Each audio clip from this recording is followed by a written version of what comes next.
বাচ্চার শরীর খোলা রাখলে দুইটি মারাত্মক ক্ষতি হবে। অনেক মায়েরা এটা জানেন না। বাচ্চা ছেলে সন্তান হোক অথবা মেয়ে সন্তান, যেই সন্তানই হোক না কেন, আপনি আপনার বাচ্চাকে কখনোই মানুষের সামনে একেবারেই খোলা অবস্থায় রাখবেন না। কেননা অনেক সময় এই বুকের মধ্যে বদনজর লেগে যেতে পারে। এই জন্য অবশ্যই আমাদেরকে সতর্ক থাকতে হবে। বাচ্চা যতই ছোট হোক না কেন, আপনি সব সময় বাচ্চাকে কোনো কাপড় চোপড় দিয়ে ঢেকে রাখার চেষ্টা করবেন। বাচ্চাকে কখনোই শরীর খোলা রাখবেন না।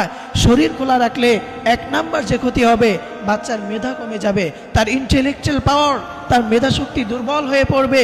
দ্বিতীয় নাম্বার যে ক্ষতি হবে, ওই বাচ্চা বদনজরে আক্রান্ত হয়ে অসুস্থ হয়ে পড়বে। বদনজর এটা খুব ভয়ঙ্কর একটা জিনিস।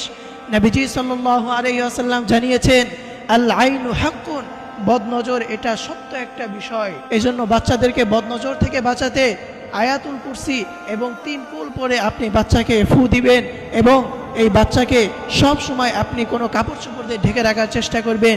এবং অনেক সময় এই বুকের মধ্যে বদনজর লেগে যেতে পারে, এই দিকে আপনারা অবশ্যই খেয়াল রাখবেন।